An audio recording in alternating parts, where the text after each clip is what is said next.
Call the meeting order. It's 7:38 or so. First item on the agenda this evening. Robert McSherry, 49 Round Hill Road, application for residential site development of lot.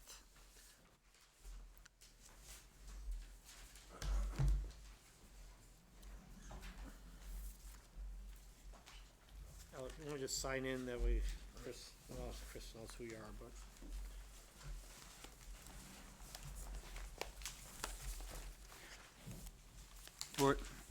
For the record, you have to push this, or can you hear me? Yeah. Okay. For the record, it's Alan Shepard, partner and professional engineer with the firm Nowakowski of Beam John Kane, 415 Howe Avenue, Shelton, to Connecticut. And I'm here for Bob McSherry.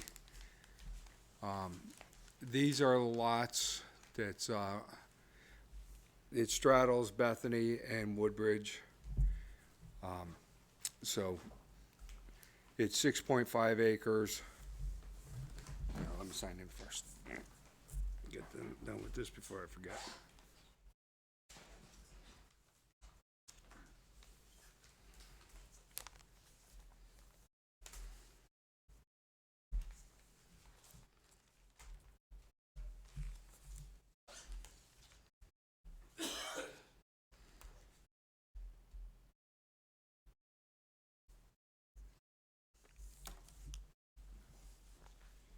Basically, what you have is, it's a large, old, pre-existing lot that is 6.5 acres. McSherry's would like to build their house in the woods, so it makes for a long driveway. We have a designated detention area off the driveway, back at the house. For some of the driveway and some of the house, we're gonna have recharge galleries, and without building back here. There are wetlands on the property, a lot of wetlands in the area, but we're not actually filling any wetlands in Woodbridge. We do have Bethany crossing, we're in front of wetlands in Bethany right now for that. But here's the town line that comes right here. And Round Hill Road wraps around, there's an old farmhouse over here. So there's some springs that come out of the hill up here. There's a barway right here in between the stone wall. That's where we like to put the driveway. It wasn't flagged for wetlands. And, so we do have some work in the regulated area, but we have no direct impact in Woodbridge.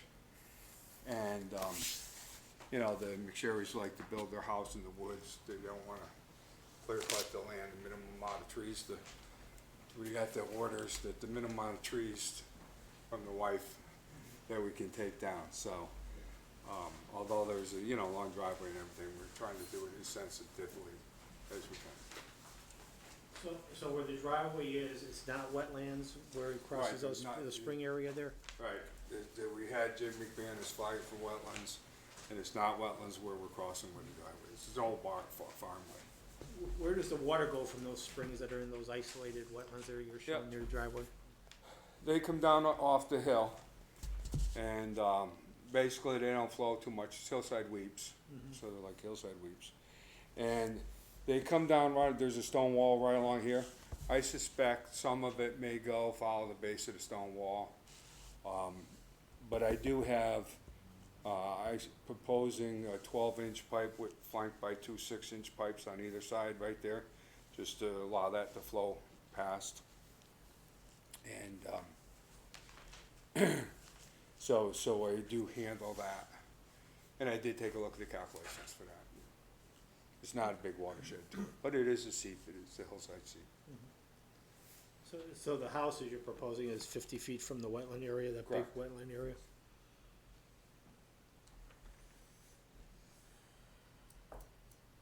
And we tried to kind of center it in the area that's, fortunately, the McSherrys wanted it far back, and it kind of fits there, that keeping away from that.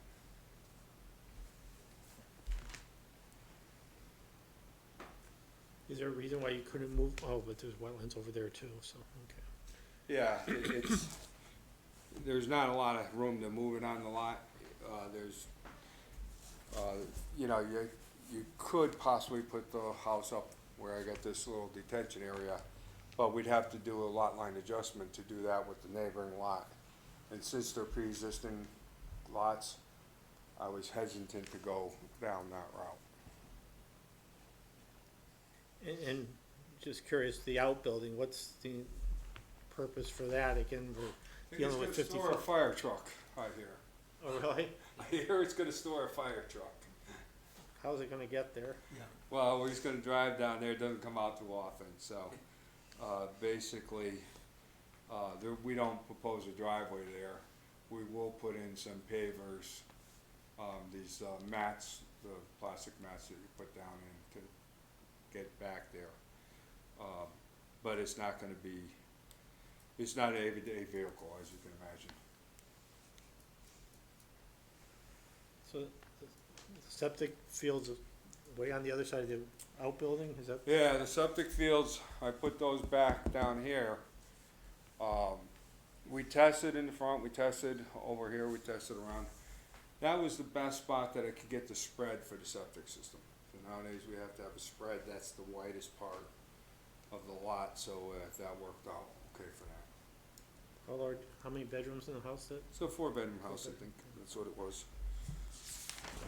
The house isn't all that big, the footprint is bigger, yeah, 5-bedroom house, excuse me, I thought it 5-bedroom. But the house isn't all that big, but it's more or less a one-story house. So what happens, that gets a bigger footprint.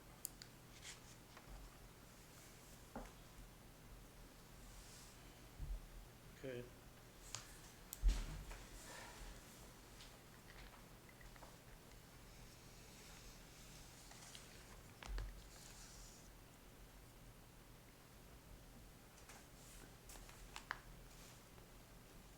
So the wetlands crossing is in Bethany, so we don't have to worry about that, correct?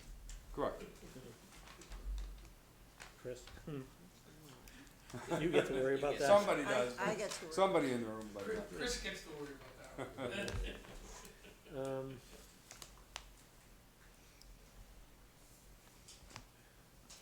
This is gonna be a paved driveway? we plan to pave the driveway. What's along the driveway run now? Is it all treed?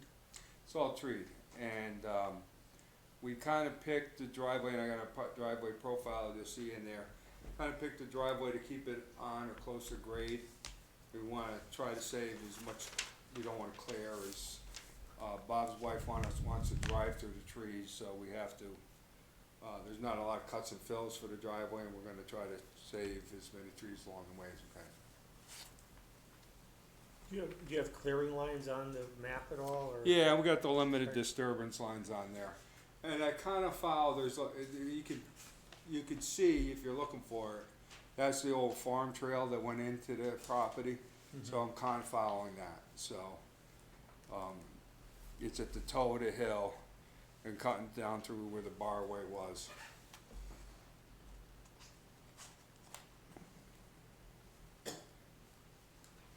So from the top of the driveway to the other end of the house, it looks like it drops off about 20 feet.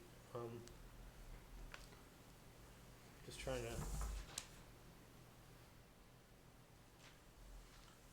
If you take a look, I do have a cross section in here, okay. so you can see the grades is 2%, less than 1%, and 1%.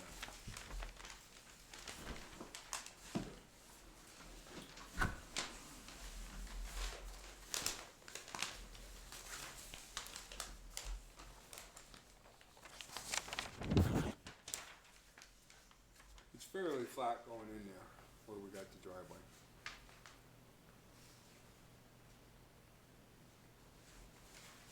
Yeah.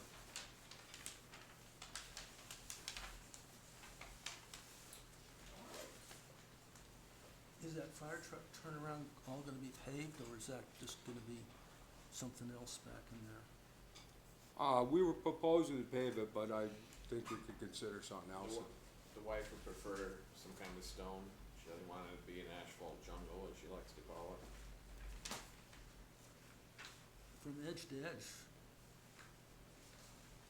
is that gonna get leveled in there, or is it gonna be on It'll a be, slope? Or it'll be graded off, so you, like at a 5% grade there, so you can turn around the fire truck. And I did look at different spots for the fire truck turnaround, and, that seemed to be the best spot away from the wetlands to put it.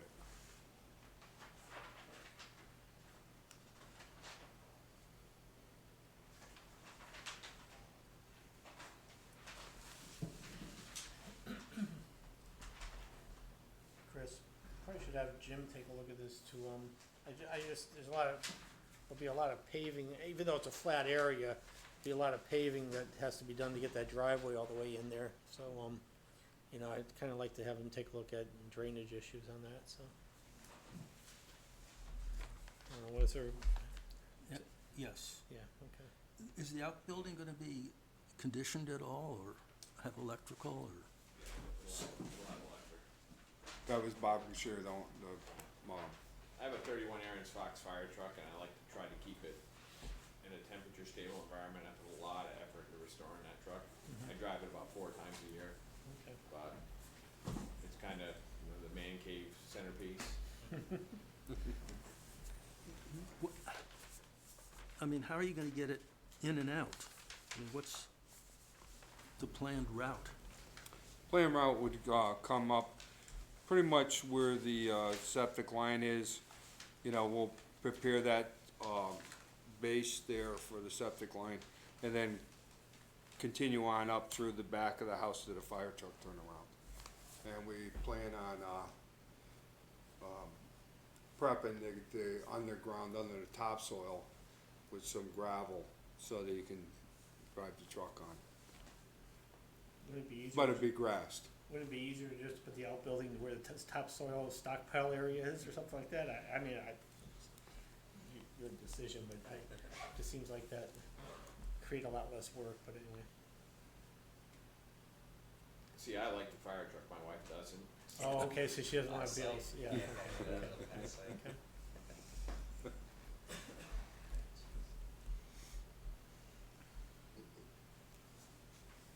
I can do whatever I want as long as it's in another building.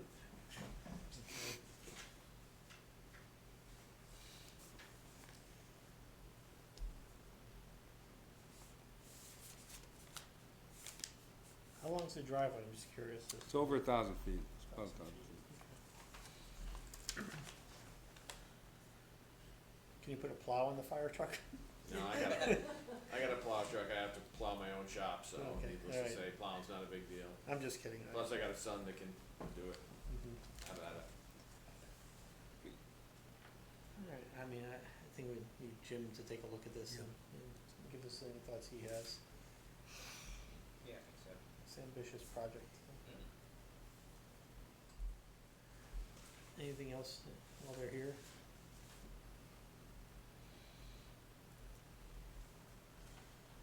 Is it possible that enough water would run off the driveway into the rain garden that it would need, that it could overflow? If, I do have 2 catch bases on that rain garden on either side to split the flow, and I got 2 flow spreaders to kinda diverse that flow. So, and I sized it for the 100-year storm. I think we're good with that, and I didn't take into consideration for whatever infiltration goes into the ground. So, I think I was rather conservative, with that, for the size of the runoff. The lot next door though isn't developed by the looks of it. Is not It's developed. not, yeah, Looks like it's all wet. it looks like it's all wetlands, yeah, exactly. Yeah, yeah. I don't think it can be. Alright, Josh, you have anything you wanna ask about? No, I think the length of the driveway definitely, so there's been no, independent engineer that looked at No, it's just coming in now, so, this addition to the site? It's Yeah. just coming in tonight.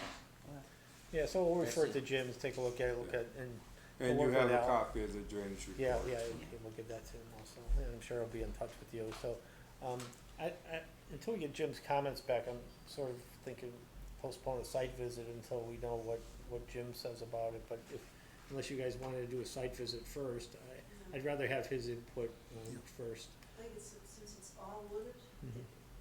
it will be somewhat difficult to entirely picture everything as it goes. Yeah.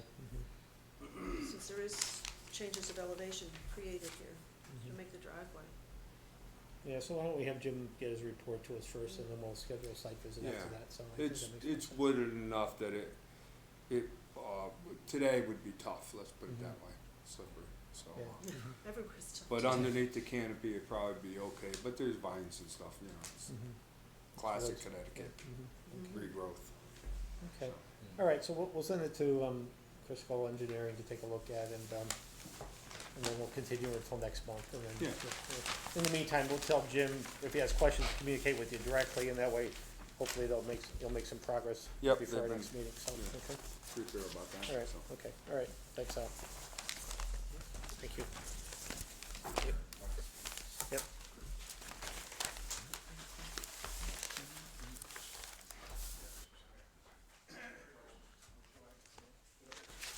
Okay.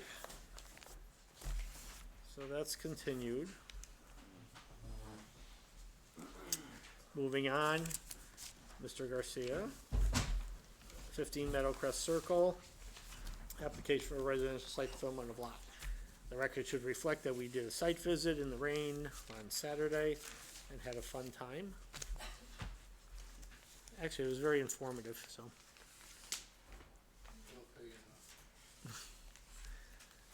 That's the best part of the job. It is.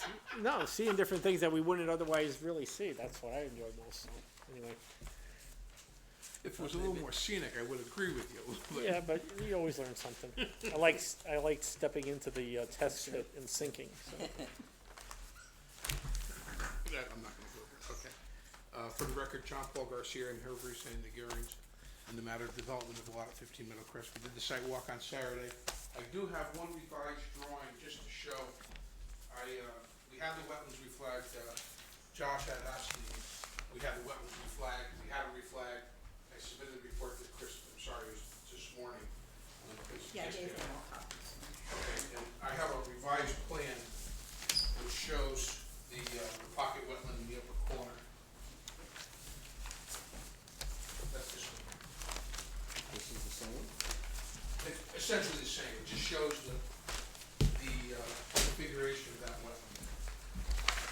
And that's, it's a little bit farther back, and because I figured somebody would ask the question, this is a worksheet.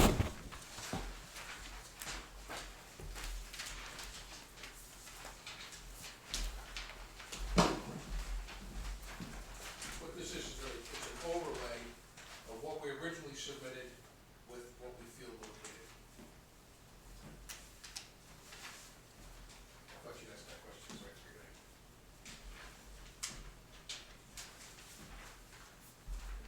What that shows, when my guys went out there, that wetland was not flagged, and it was shown that way on the original wetlands report. So then we sent, Bill Kenny back out and he reflagged it, which are wetland flags, 42 through 50. And it shows how it overlays on the original design, so it actually pulls it farther back from the septic system.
Okay,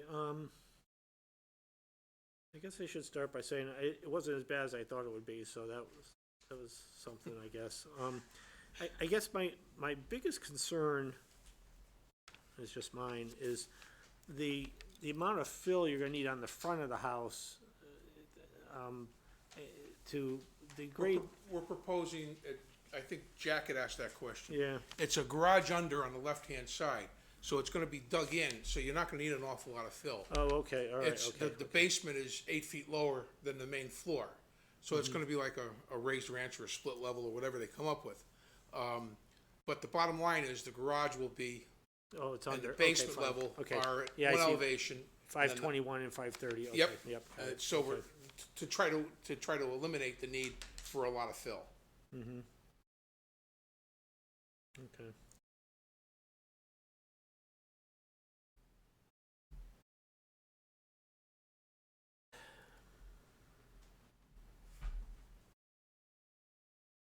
Well, given that the garage is gonna be under, do you really need 1,800 square foot footprint, or whatever it is? It's a little bit actually. Well, the 40, it's a 40 2100. by 60, we can reduce that, but it's a tough call to try to, 35, this is a 35 by 60, yeah. 60, which is a modest sized, especially for Woodbridge, it's a modest sized, Yeah, it's house. And don't forget the Well- garage takes up a hunk of it. Yeah, but the garage is in the basement, right? Yeah, So, I mean, it'd be one thing to have, you know, if that footprint included the garage on the, you know, the main level of the house, that'd be Yeah. one thing, but I would think you could do something a little bit smaller. Well, it would be good if we could do something a little bit Is this smaller, so. two-story or one-story? it would probably be 3-story. You'd probably have a garage, first Yeah, and second floor. First and second, yeah. So but you have to keep it less than, was it 35 feet? Is there 45 feet? 35 feet, you have to keep it less than 35 feet. But I would say it'd probably be like a raised ranch or a, you know, it would be probably 3 levels. It could be 2, I'm building a 900 square foot house in Bethany right now. But two, including the basement, which is a drive-in Yeah. garage, yeah, garage under. So people are building, I'll be perfectly upfront, people are building smaller houses. Mhm. So a garage under could be very easily, could be a 2-story house. You know, one living level, and then a garage under and a basement. Well, it's half a not, basement. it's not gonna be 4 bedrooms. It's designed for a 4-bedroom. The system's designed for a 4-bedroom. The system's designed. Septic system is designed for a 4-bedroom. And And that fits quite comfortably. in this driveway, does it need a turnaround for a fire truck, or can they back out? What's the plan? Is there enough room to? The driveway's relatively flat once you get up, it's at less than 12% grade coming in. Well, yeah, Should be because no you're coming ac- There under, should be no so- issues with access. I mean, they would have to back it down, but that's not unusual. It's relatively short, it's only about 250 to 300 feet. So the turnaround's a function of the grade? Turnarounds function also the length of driveway. When you have a driveway that's over 500 feet, you want to have either a turn-off, a pull-off, or a turnaround. But like I said, this one's about 300, 350 feet, and a fire truck is probably going to get to the corner and stop. They're not going to bring it right up to the house. An ambulance they will bring to the house, and there should be enough room for an ambulance to back out of there.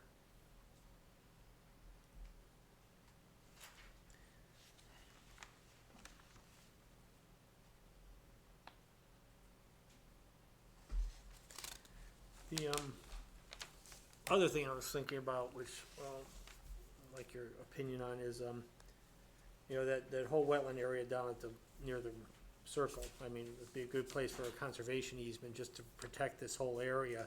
Sure. And, you know, and I was thinking, you know, even though in some cases we've provided for like split rail fences or stone walls, there were so many boulders on that place, on that lot, that, you know, demarking the, you know, Where the would you like to conservation see area. it? Well, you know, just below the rain garden down to the road, basically, you know, and then you could use the boulders to form a, you know. Sure, we could do that. Rather than go through the expense of a wall or a, Yeah. you know. We'd more happy to do that. revise the plan anyways to resubmit, so I can show that as part of revision. Chris, do you have any other thoughts or comments? You have anything you wanna interject?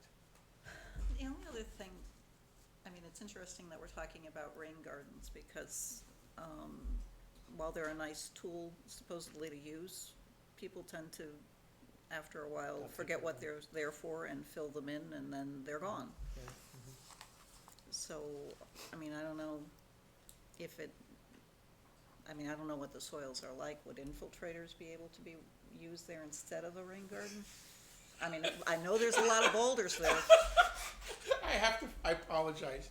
I'm laughing because I'm getting beat the crap out of in Seymour for proposing underground detention system, because I don't think rain gardens work. And I think yesterday was a classic example of why they don't work. Yeah, Everything was frozen solid. Right. Nothing infiltrates.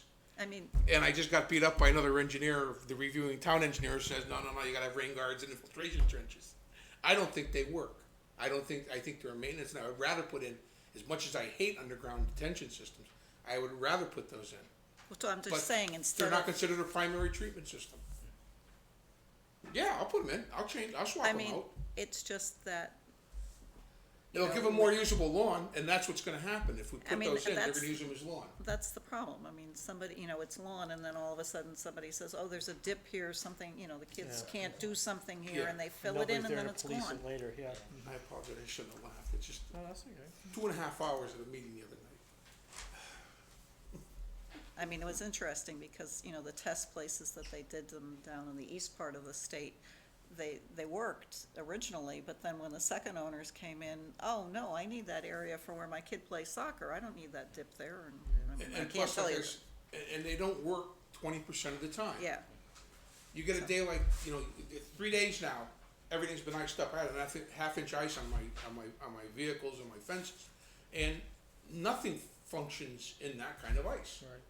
And it's only the beginning of winter, so. And it's only the beginning of winter, so I've always said that these things only function 80% of the time.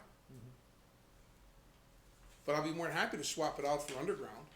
But, for Bob Criscola, that was one of his favorite things. Yeah. no, actually, didn't always like them. Cause he, That's true. You're right. And it depended on the situation. I mean, in a commercial thing where you weren't gonna have people turning them in, that was one thing, but in a residential setting, he Right. didn't always like them. The problem with underground is they forget they're there too, and they don't maintain them. Well, then you have At a least if you main, put something on the land record. I mean, You can put something on the land record. well, I mean, that's the other thing, that if you do have them, have a maintenance schedule that gets recorded and whatnot. What is the maintenance on the underground version? In theory, there should be very little debris and sand getting into it, so there should be almost non-existent maintenance.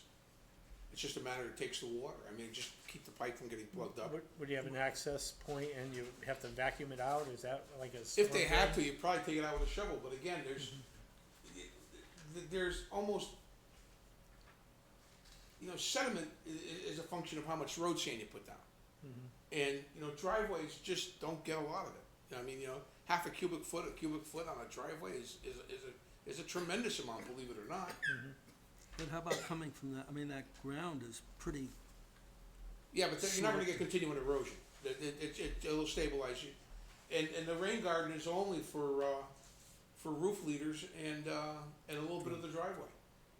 It's mostly for the roof leaders, actually. this driveway's gonna be paved, or is there any thought to 12, making yeah, it's paved. as to The intent is that, we designed it as paved, they can put in gravel if they want. Yeah, but gravel might even be worse in this situation, given the slope. It tends to ravel. Yeah. On the flat spot, the upper part of the driveway is flat. Yeah, The driveway in is about 12%, so we show it as paved. And we actually show it, which is relatively unusual, we actually show it with a reverse pitch, so that you have a trough down the middle, a slight trough down the middle.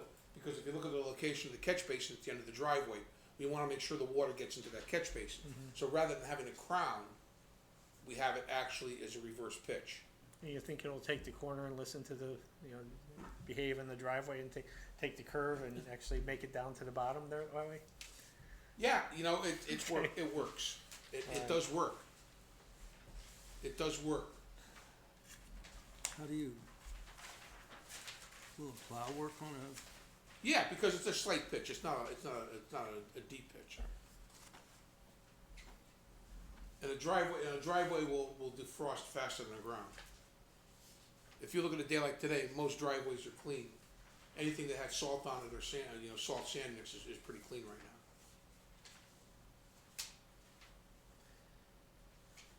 Okay, I've been doing too much talking. What, anybody else have stuff they want to say? Chris Carollo, engineering, recommended in their letter of November 5th that the storm water measures cannot be filled in, that this be filed in the deed of record. So he sees it as a problem going forward, that if these things aren't, I mean, if you buy a house, you go over the deed pretty carefully. You're informed that you can't do things without prior consent of the town. Right, well, we record our decisions on the land records, right? And they We have the record a conditions. notice that says that the permit's in the file, but Oh, you I can. see, we don't have the actual terms in the, what's Right. recorded, okay.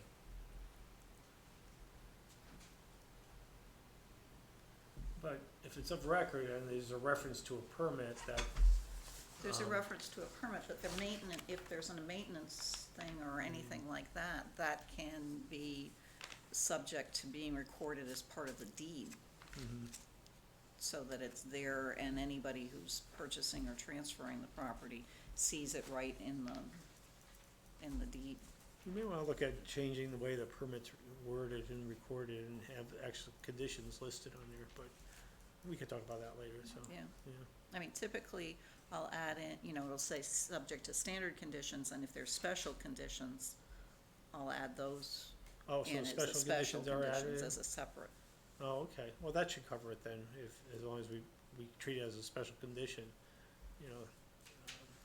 just knowing that whatever system we decide on eventually has to be maintained by the property owner, at least they're on notice, on notice. which of course doesn't mean that they're gonna do it, so Right. what's the ramification, I don't know, 10 years out if nothing's done? Nothing. Yeah. This is only taking, this is not like the ditch that's down at the bottom that takes all the drainage off Elderslie Lane. There's essentially no ramification. If this thing just starts to just overflow into the wetlands, it's gonna go there anyways. And the water, you're not talking, Massive. 20,000, you're Yeah. not talking 20,000 square feet of impervious.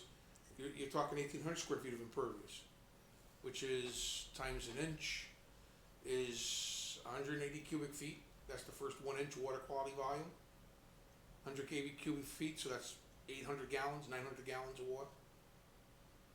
It's a pretty big wetland area that absorbs it too, so, Considering what they're getting, what we saw coming off there through the riprap, yeah. through the riprap on Saturday on those 2 swales.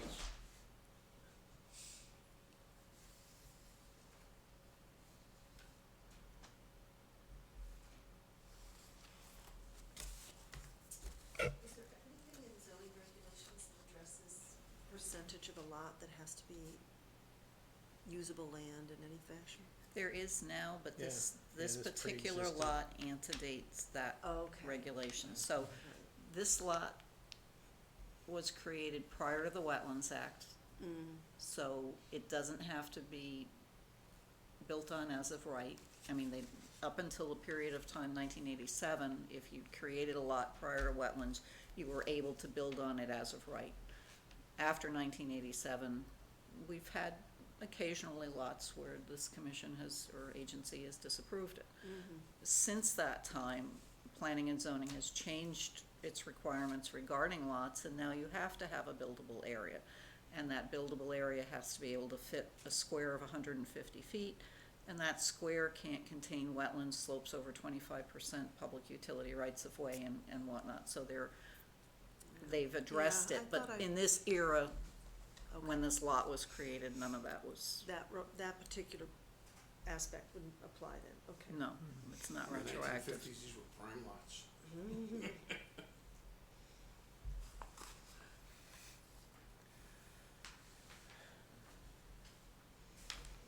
So in answer to your question, would this be a lot today? No.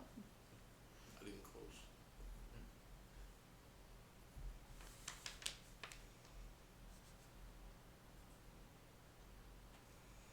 Josh, any comments? I mean, I think, I was expecting it to be worse when I first saw the application, and just knowing what I'd heard about the site. It was better. I do, I always have problems with lines. But I don't wanna beat the horse to death. But when you see wetland lines, I just wanna make the point. When you see wetland lines that are going perpendicular to the topographic lines, if you think about what a wetland is, it's basically it's all at the same elevation, more or less. It's an underground puddle. A lake is all more or less at the same elevation. When you see them going perpendicular with the topographic lines, what you're seeing is a seepage. You're seeing a spring. You're seeing basically the headwaters of a stream. So when I went out there, I was expecting to see a lot of wetland plants. It's December 15th. You're not going to see a lot of wetland plants. It's another. I would like to avoid field inspections in December. If we can get maybe some other. But let's go out, actually, let's try to make it as useful as possible. I do think it's important as a body to see the site, see how it fits in with the overall landscape. But I'm trying to figure out exactly what criteria he was using to delineate those lines, because it, to me, appears like he's using kind of like the secondary criteria, which is just intermittent waterways. And that's why when I had mentioned. It's my understanding he's boring. Well, He's taking cores. well, I don't see how the soils would. I'm not a soil scientist, I couldn't tell you. Right, well, that's what I mean, and that's another thing, maybe for your soil scientist. What he's showing me here is USDA soil classifications, which is basically like a phase 1, sitting at your desk, information that you can pull up. But what I'd like to see is actual field verification, like soil logs from the site. Because rarely will you get a ridge-bearing compacted glacial soil where a USDA map is telling you there's a ridge-bearing. Well, he says if in reading his methodology, he says he took borings. Right, but I'd like to see that data. So if I were gonna take borings, I'd have it 0 to 8 inches, I have this horizon, it's this soil texture, it's this color. I don't think I've ever seen that turned in as part of a wetlands report. This is what we've been getting for, I've never seen the profile like we would do test pits, like when I do test pits for test pit design or for structural design, I log my data in cores and samples and stuff, and I know what you're saying, but I've never seen that done for a soil scientist. I mean, that's why he's a certified soil scientist. That guy should be able to go into the soil, he should be able to tell you every single grain of soil, the color, the Munsell quote. I understand maybe it's not regularly in your practice you submit it, but that's the only way I'm gonna be able to field verify somebody's line is I have to see their data and say, okay, this makes sense. This is where it was taken on the site. Because the reason I'm bringing this up, John Paul, is because, and I had mentioned it, and Christine said we gotta talk about this in the meeting. And that's another thing I'd like to mention also is I do think it's important to have discussion in the field, So if we could somehow bring that conversation into the public record, I'm all for making it transparent. The problem is that when you get to freedom of information, they really don't even like the idea that you go out and do site inspections away from the things. So that's why when you go out in the field, you're supposed to just say, where's this flagging, where's this, where's that, and that's it. The Right. discussion has to occur here, and that's, That's been the rule for decades. and that's at the this rule. point, It so. may not make sense, No, I know, but it that's the makes rule. sense. What I'm trying to say is that maybe some things that need to be said in the field should be brought into the public record. So I understand for freedom of information. But it's not even supposed to be out in the field. It means that conversation, according to freedom of information, is very limited what you can do in the field.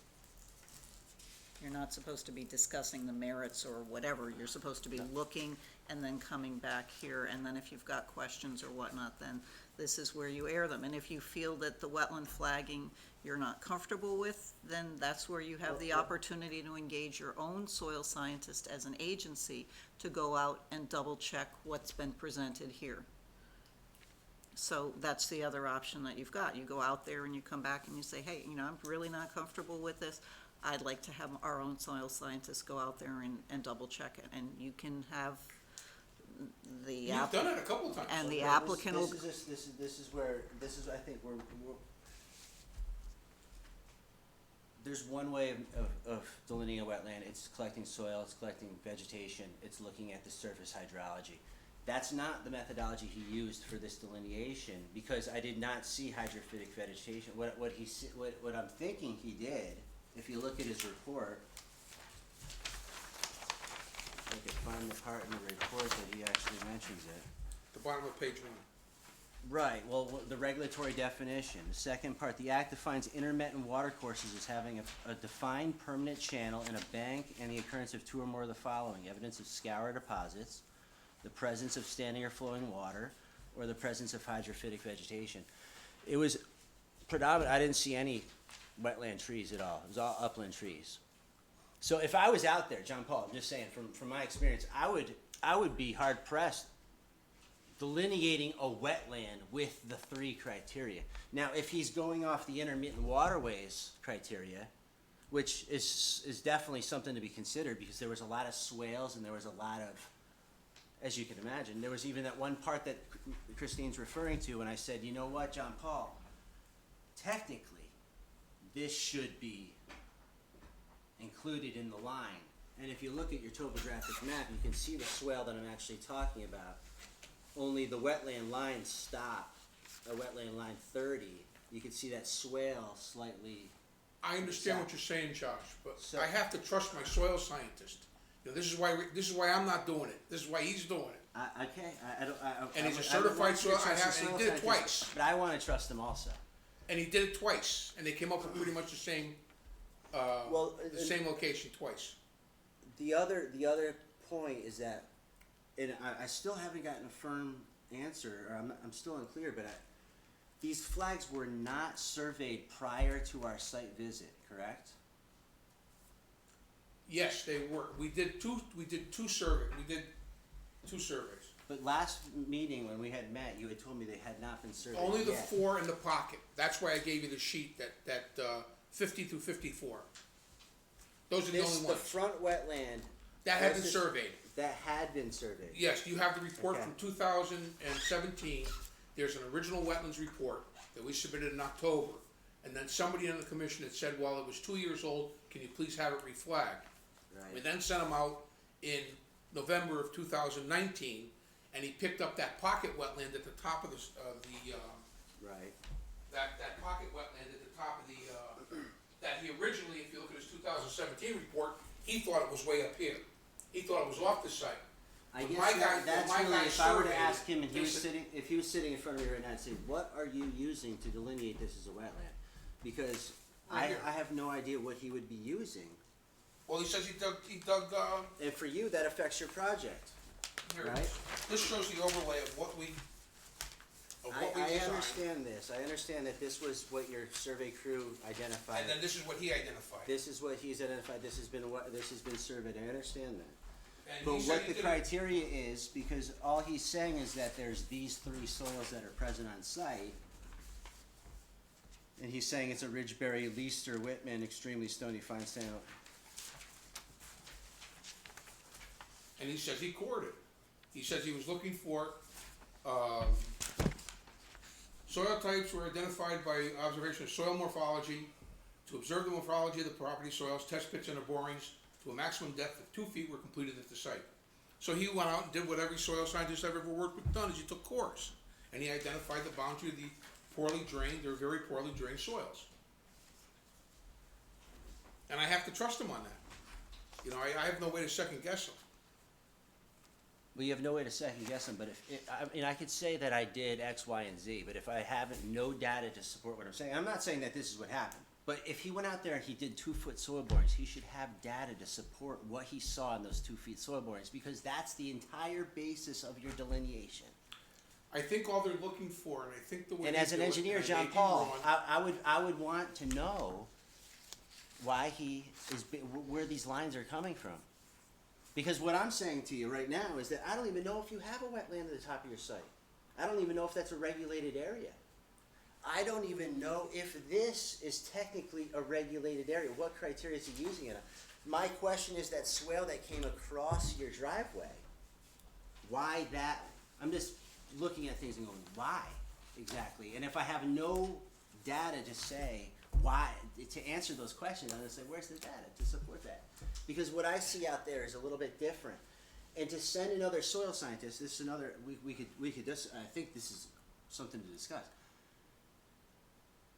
If the project being within the wetland boundary is enough for you to say no to the project, or yes, what I'm saying is that if it's actually in the wetland, then it's important to send another soil scientist out there. We can all agree it's in the upland review area, and some upland review areas are not, shouldn't be considered high value, and some should. As compared to the 106, I don't wanna bring that site in, but 106, I see that as different than the Meadowcrest. It's a little bit different site, you know. And that one, I could argue that there is criteria of a wetland. You'll get another shot that one, I think. Well, no, but this one, I'm just saying, I'm trying to actually tell you, I don't see a lot of wetland acreage out there. And if you're using this guy and you're trusting him, and you want somebody that's gonna give you sites to build houses on, you want them in your corner, right? I want them to give me a truthful, Right. if they tell me that the site's unbuildable, then I wanna be able to defend that to my client. If they Sure. tell me this is where the wetland is, then I wanna be able to defend that to my client, and I have to be able to defend that to a wetlands, commission. Right, and the way to do that is with data. So like I I will said, the ask them. Quinnipiac Health Department wants to see a soil boring to 10 or 12 feet, right? And then they say, okay, here's we have the data to support a septic design on this And, site. and all I'm telling you is that in 35 years of doing this, I don't think I've ever presented as part of an application the raw data. This is all I've ever done, and when the commission has retained soil scientists to go out and do a soils analysis on somebody else's, and I've had it done a half a dozen times on projects of my own, the commission comes back with a report that looks exactly like this. Only years ago, we used letters, now we use numbers. And I can ask for it, and that's the best I can do. Yeah, why don't you ask him for it and see what he I'll has ask him. as data. That's the best But I I can agree do. with you in the sense that, we've often seen that kind of information on test pits, you know, what. Well, you always see it what- on test pits, because exactly, that's a so- requirement. Yeah, but I don't remember ever seeing it on the wetlands design, yeah. but it's worth seeing what he has, and then, because you're gonna have to come back next month anyway, I'm sorry. so you might as well I'll get it call for Bill us anyway, tomorrow so- and ask him if he has that information. And if he does, I'll try to get it, and I'll get it to the commission. Right, you need extension, right? We need an extension. We'll get an Does it extension. really, does it change anything, is my question, I don't think it's gonna change anything.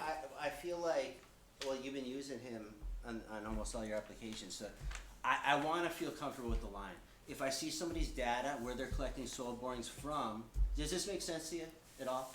Well, he did it twice, and I both understand lines this came up may with not have almost the been- same. I understand this might not have been, done in the past or but I'm just saying, in the state of Connecticut, you go from town to town, and what they ask you to do is 6 one way, half a dozen, sometimes it doesn't even matter in certain towns.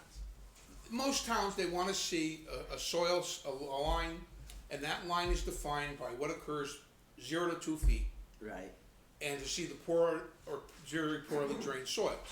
And on a lot of sites, when you go out there, you'll actually see the coring holes where the soil scientist traces across. I mean, we call it the demented woodcock.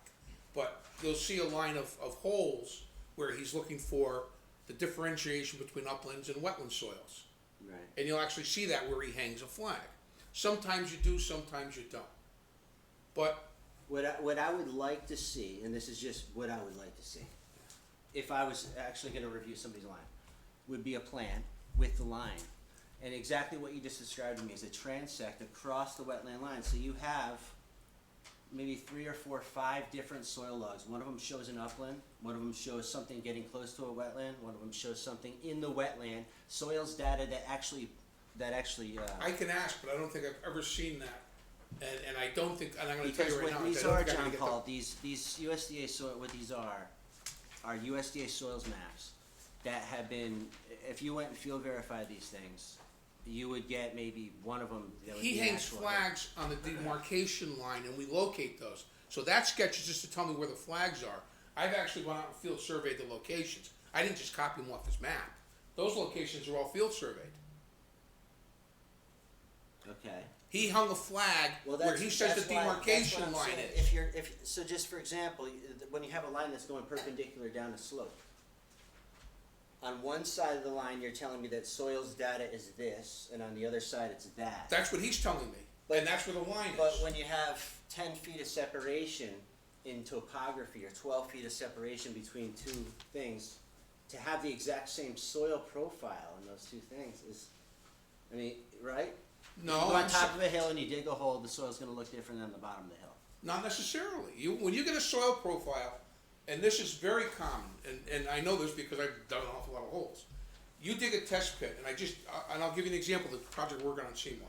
We dug 15 holes to 38 feet deep. We actually dug a hole 38 feet deep.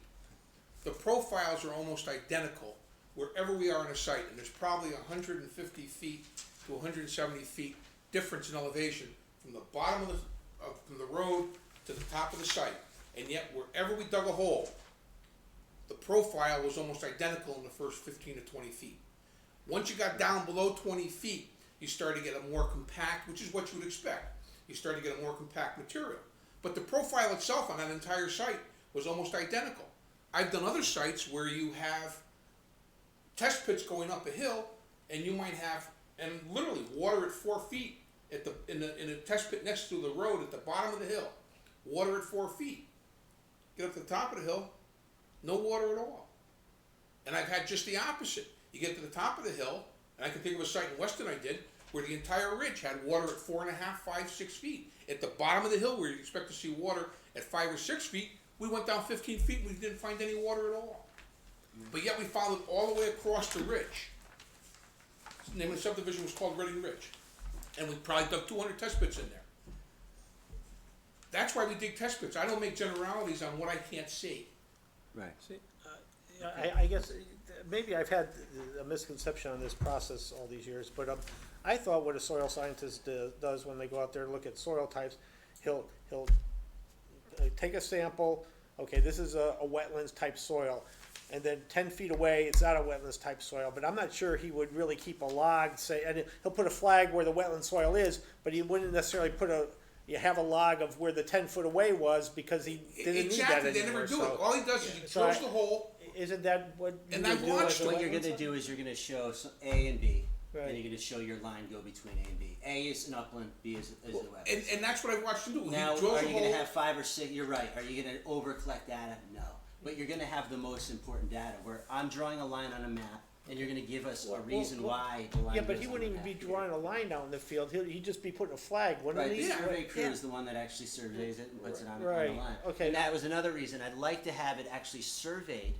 There may be revisions, but when I'm in the field, there's lines hanging in the field, I'm looking at a map, but I don't know, unless I have a tape measure, if that line, you have no sense of scale, until it's surveyed on a Those on a are all map. surveyed. Yeah, that's what I thought, yeah. They're all surveyed. So basically, soil scientist puts a flag on a branch or Sends me on the a stake, yep. On the soil, and then you right? go out there, survey it, and put He it on gives your me the map. sketch, so he tells me where the flags are, my Yeah. guys know where to find the flags. Yeah, And then we plot them on a plan to scale. okay, that's what I thought was I've the been doing that process, for since I've been in the business. Yeah, okay. But normally, and this is in my practice, what I would do is I would leave some sort of flagging behind or a stake in the ground of where I took my test pit, where I did my soil data collection. The survey crew would hit it. They'd say, soil boring A or B or C. Never saw it. There would be a soil log associated with soil A or B. And then when somebody would say, oh, there's soil A or B, it's an upland soil, when they go out there and field verify it, they say, oh, he got models at 8 inches. Oh, there it is, there's models Never, at 8 inches. like I said, I've been doing this for an awful long time, and I watch these guys do it. And what they do is he drops a core 2 feet deep, takes up the soil profile, kicks out against the rock, looks at it. No poorly drained soil. Moves over 4 feet, does another one. Moves over a couple of feet, does another one. When he finds the demarcation, hangs a flag, Right. marks it on a plan, and moves on to the next one. He doesn't make a record of what he found. I've never seen him do that. I just watch him drop 200 or 300 cores. Yeah, so check with Kenny just to see. I'll if that's check with him. just I mean, I'll confirm call him first thing in the what morning. he has, yeah. It's Because not I'd like gonna- to, I'm 99.9% sure that he's not gonna have that, but I will check with him. okay. And going forward, I'll ask them, this may be outside the pale, and I'll ask them, but I don't know what I'm gonna get for an answer. Yeah, I don't know enough about what the, I'm just going on what I thought the practice was all these years. And you're correct, that's what the practice has been for all these years. You worked harder than most people, Josh. No, that's, See, I think a lot of it has to do with the fact that in the state, a lot of what you're saying is exactly right. Because in the state of Connecticut, I probably over-submitted applications 100 times. But in other states, that's exactly what they wanted to see. Because you know what, they have to know that your line is based in reality. So when he draws this, when I see this, John Paul, I don't wanna go back over this, but when I see lines going perpendicular with the slope, with no soil data at all, nothing with this line makes any sense at all. Water is gonna rest, it's gonna go to one elevation. When I see other topographic features that aren't contained in your wetland line that should be, because they should fall under the intermittent waterways, and you know which one I'm talking about. And that's why we have to somehow, Chris, because now to go back, do you remember what I was saying Saturday in the middle of the rain? There was that one little swale when half of you guys were up looking at the riprap. How do we go back and actually discuss that intelligently? That there may have been, and I don't necessarily think it warrants further inspection hiring another crew, because this site is, well, but we can discuss it afterwards, because you could come back to the meeting and say, well, wetlands flag 39, you know, it looked like it was a wrong classification, or it looked like the wetland area actually extended, 15 or 20 feet beyond wetlands flag number 39 or 40 or 42. So there is a way we could bring it into the meeting and still comply with freedom of information. And just looking at this, and maybe I'm not understanding what you're saying completely, but when I look at the perpendicular to the slope issue you were talking about, if you look at like wetlands flag 30, 31, and 28, 29, I mean, the wetland area sort of agrees with like a change in the topography in that area there, for it instance. follows the contours a little bit more. Exactly, right? yeah, so there I could look at Yeah. it and say, okay, there's a little bit of a dip there, so that makes sense that there's a wetland area, because water probably collected in that area, or came out of that area over the course of time and flowed down to the main wetland area. So you know? using that, what you just said, if you look where it says proposed 12-foot grade, maximum grade 12 feet, you see there's the topographic depression that goes up. I guess it would be east, directly east, or I can show you. South, actually. On a map, but this is what I'm talking about. So the this right here, if you're not versed in reading a Mm-hmm. Yeah, topographic okay. map, but when you start to see these bends, what's happening is you're getting a depression. Right, That, technically, under the intermittent waterways should be included, but, you you know, know- like, it's not, do I wanna make a big deal out of it? No, what I wanna do is I just want, when your guy comes in, I wanna make sense out of his line. But And I- it seems like the other line that just came through made a lot more yeah, sense to me. well, Josh, I think if, it's only because I've been here for 25 years, when Elderslie was built, this whole thing washed out, and I think that's where you got that depression there, because it was scoured. And that's why the riprap trenches on the Elderslie property were actually constructed, because once the subdivision was created, everything washed out, so I think that's what created that dip in that land there. You could sort of see it was a washout area, but it's been diverted by the riprap down, bringing it down to the catch basin now, off the property, which is,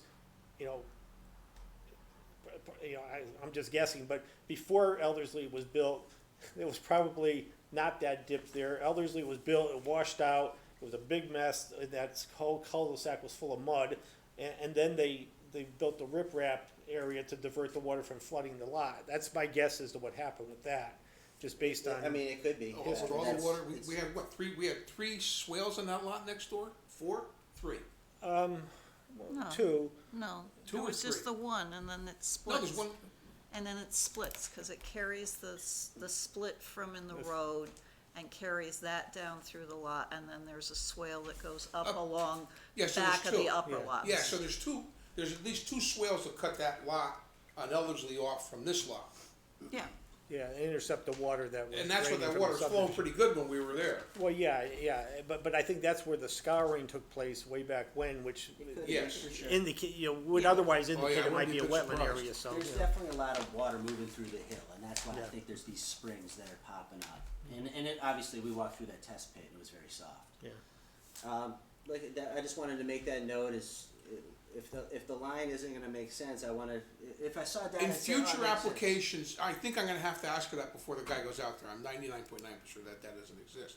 So in future applications, we'll have to discuss that. Yeah, and it might only be situations where there's more of a concern than, Yeah, because, my guess is the soil scientist goes out there, says, this kinda looks like a wetlands area, let me start testing around to see what the extent of it is, and then they, Well, if you could get further clarification on whether he's using the second part of this regulatory definition or the first part.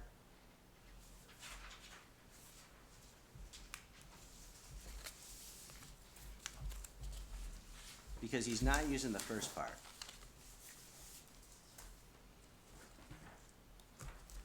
okay, But that, I'll right? ask him. But, I mean, I would imagine that's what he has to be using in order to delineate a wetland on this site, is that he's using the intermittent watercourse part. There was no wetland vegetation out there. But it doesn't have to have wetland vegetation. It doesn't have to have wetland For vegetation. an intermittent water No, course. and I agree with that part, but the first part of the definition involves the Is it- second part needs two parts. It doesn't need the hydrophytic vegetation, but the first part, when you're using the three criteria, So you have soils, right, you soils, have water courses, or you can have intermittent water courses, and the intermittent has to have at least two of the three characteristics to be defined as an intermittent. right, which would be the scour on this site, the scour deposits And in the probably presence the of flowing flow. water. 'Cause I Right, didn't but it see the doesn't hydro- ha- I didn't see necessarily- the- Right, I didn't see the hydrophytic vegetation at all. And it on doesn't any of have the to, site. and still be an intermittent. As I- long I- as it's got two of the three, it's an intermittent stream. So if perhaps next month you can come back with the answers to some of those questions. I'll ask him. And we should note the fact that it was as rainy as it probably gets, and so it was a good test. It was a good day for a site walk, because we were able to get a good sense for, as bad as it can pretty much be, and the lot still was able to handle the water, pretty well, so. My feeling, and I apologize, I don't mean to push, but I really do wanna push. Nothing's gonna be gained by me getting the answer to the question other than some knowledge. It's not gonna change anything. Is there any reason why we can't act on this tonight, because I just don't wanna come back again for that. I'll send in the information tomorrow. I would like to Okay, see that's fine. something, well, we got the rain garden versus the gallery, the underground gallery issue, okay? We got the, consideration of a conservation easement, Sure, the okay. idea of the boulders. Not a problem. So, I mean, and it's, So you're gonna get me an answer on whether you wanna see you're gonna get me an answer on whether you wanna see underground or the rain garden. well, yeah, I think maybe you and maybe Jim could, the two, you could talk to Jim. He's already reviewed it, but I can, Well, yeah, but I would like Jim's view on which I'll is better. contact Jim and Yeah. ask And him. yeah, I then think you- Chris has to do that. Yeah, okay, and then he will contact you, or, if you guys could Yep, talk not a before the problem. next meeting, that'd be helpful. Not a problem. 'Cause Okay. we don't mean to drag this out No, longer. I than it understand. needs to be. Like I said, And- if, And I'll ask him as soon as I can, so that if he says run with an underground thing, then you can have a plan that addresses everything. well, it's gonna address the boulders, it's gonna address a And I'll give you as conservation much easement. time as, Yeah, yeah, and you and I can talk about that. Yeah. Once you get an answer back from Jim. and I will try to get that as soon as I can. And I'll try to get something from I'll call Bill tomorrow. Okay, all right. Now, I don't wanna monopolize the conversation, so anybody else who has something they wanna throw into the mix? Just a comment, is there some reason that the flag numbers on this drawing do not match the flag numbers on? Yeah, because they were flagged at two different times by two different people, and I made that comment, and I think Josh already made the comment. I have to throttle the SOP. But the flags are essentially the same. In other words, when my guys located them, they shot a couple of them, and they said the flag number 12 is actually flag number 30. And I looked through the field notes, so the only one that we were interested in, and that's my error, is the only one we were interested in was that pocket wetland up on top of the lot. That was the only one we had no data on, but the other ones, when the guys were out there and they're staking the, driveway, they noticed that the flag numbers didn't match, and he checked it, and he has like flag number 12 is flag number 30. Because Chris had asked that question, and I looked through our field notes, and that's what it said. Yeah. So the wetland, the lower wetlands is as flagged, and the upper wetland is the new flagging, which is 50 through 50, or 48 through 52 or something. And I apologize for that, and that will never happen again, and I did not catch that. Well, the two people who did it, who were exactly? One of them was Bill Kenny. I would have thought Bill did both of them, but I would tend to think that Bill must have sent somebody out to do it, Okay, another certified soil scientist. but it was the same outfit did it? just Oh yeah, different- it was, Bill Kenny did both of them. And I apologize, like I said, I didn't pick that up until afterwards.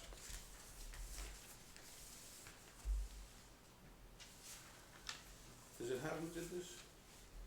Bill signed them. I'll find that out too. Anybody else have anything else they wanna throw at John Paul? This driveway is gonna be, we talked about that already, it's gonna be paved. Yeah.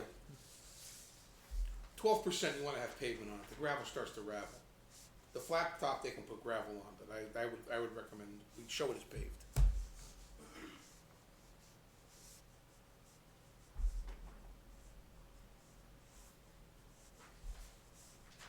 There's a detail on sheet 4, I think. You all set? Yeah. Till next month. Till next month, okay. All right, I guess unless there's nothing else, we'll see you next month.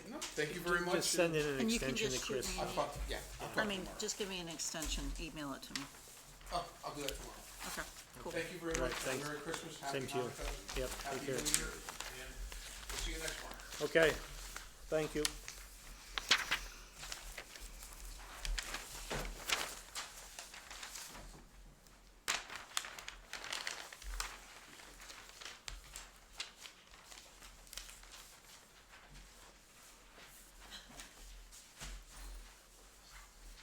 Okay, moving right along.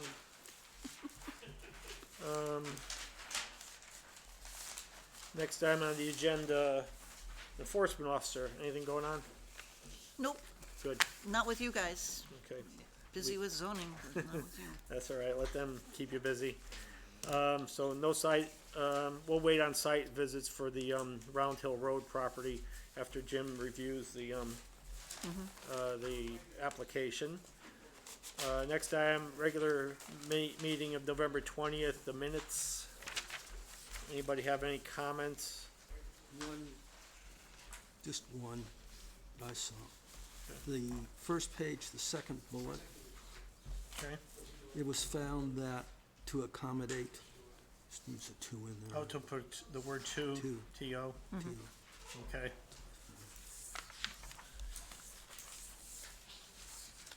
I didn't have anything, I don't know, anybody else have something?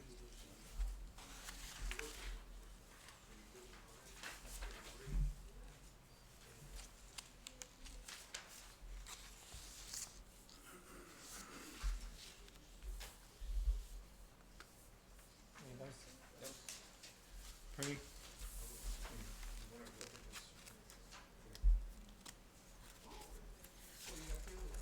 Stuff's going on with 220 Seymour, I take it? I haven't gotten to 220 Seymour yet, because I'm waiting for the building inspector so we can both do it.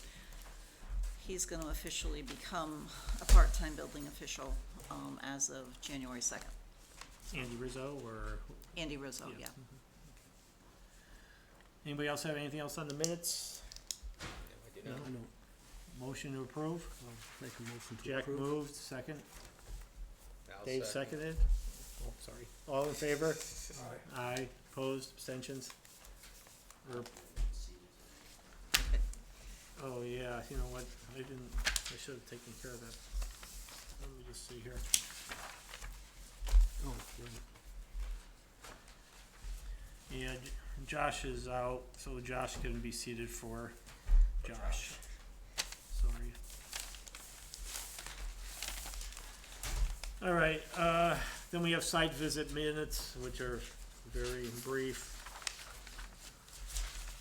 They were on the, they weren't in your package, they were on the table here. Yeah. Anybody have any comments on that? There, just per Josh's discussion, there's no way that we could record a discussion at a site visit? You're not supposed to have discussion in the field. Every time you go to one of the wetlands seminars through Kakiwik or Yeah. anything else, they tell you very specifically, they don't even really want you doing them, but they, grudgingly, they acknowledge that you're going out there, but that discussion is supposed to come back here. The only thing you're supposed to really ask in the field is this, where the driveway is this the corner of the house, and all your other observations are supposed to come back here. And that's the way it's been for the 40-some-odd years that I've been doing land use. Yeah, we had, way back when, there was one site visit, I forgot which controversial issue it was, but we actually just brought the recorder And and we we've recorded. recorded everything everybody said. And one person spoke at a time, but it was very cumbersome. And for most things that aren't controversial, we sort of do what we did last time, for the last site visit. And, so. quite frankly, that's why they give you the ability to have an applicant give an extension of time, so that if you find you need more time to get more information, to go back out in the field again, to look at something again, you can take that time. And there isn't any need for you to feel rushed and feel like you don't have everything that you need. If you need that time, you can always deny an application is incomplete if you don't get it from the applicant, because you feel that there's more information that you need, and you may or may not have had it yet. Because you need to be comfortable as a commission acting and feeling that everything that, question-wise, that you have has been answered. Okay. So, getting back to the minutes for the site inspection, do we have a motion to approve them as submitted? Also moved. Jack moved, second? I'll second. Josh seconded, all in favor? Aye. Aye, opposed, abstentions, okay, 5-0, that's approved. Chris, anything else we need to talk about? No, you did your, schedule of meetings, and so that's done.